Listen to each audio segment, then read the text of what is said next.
వీడియోలోకి వెళ్ళే ముందు మొదటిసారి కనుక అయితే మా ఛానల్ చూస్తున్నట్లయితే please like, share, subscribe.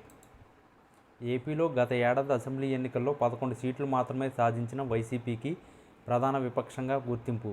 Party అధినేత వైఎస్ జగన్కు విపక్ష నేత హోదా కల్పించే వ్యవహారంలో ఇవాళ మరో ట్విస్ట్ ఎదురైంది. విపక్ష హోదా కల్పించేందుకు తగినన్ని సీట్లు రాకపోవడంతో ఇవ్వలేమంటూ గతంలో స్పీకర్ ఇచ్చిన రూలింగ్ ఆధారంగా జగన్ హైకోర్టును ఆశ్రయించారు.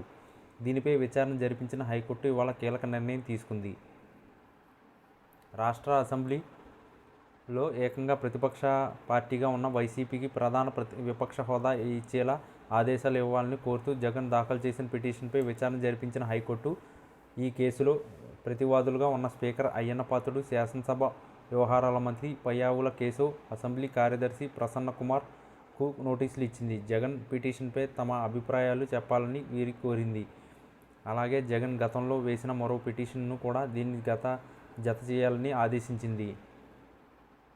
గతంలో తనకు ప్రతిపక్ష నేత హోదా ఇవ్వాలని కోరుతూ జగన్ అసెంబ్లీ స్పీకర్ అయ్యన్న పాత్రుడికి లేఖ రాశారు.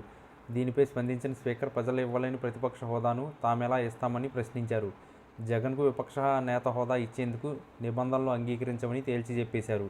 ఈ మేరకు రూలింగ్ కూడా ఇచ్చారు. దీనిపై జగన్ హైకోర్టును ఆశ్రయించారు. ఈ పిటిషన్ ఇవాళ మరోసారి విచారణ వచ్చింది.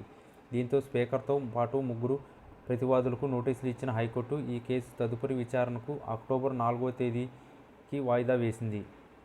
ఇప్పటికే విపక్ష నేత హోదా ఇవ్వడం లేదనే కారణం చూపి జగన్ అసెంబ్లీకి రావడమే మానేశారు. అలాగే జగన్ రాకపోవడంతో వైసీపీ ఎమ్మెల్యేలు కూడా అసెంబ్లీకి రావడం లేదు. ఈసారి అసెంబ్లీ వర్షాకాల సమావేశాలకు జగన్ సహా వైసీపీ ఎమ్మెల్యేలు హాజరు కావాలని, వారికి తగినంత సమయం ఇస్తామని స్పీకర్, మంత్రులు కోరినా వారు మాత్రం స్పందించలేదు. చివరికి అసెంబ్లీకి రాకపోతే అనర్హత వేటు వేస్తామని కూడా డిప్యూటీ స్పీకర్ రఘురామ హెచ్చరికలు చేస్తున్నారు. అయినా వైసీపీ మాత్రం ప్రభుత్వ తదుపరి వ్యూహం కోసం ఎదురు చూస్తుంది.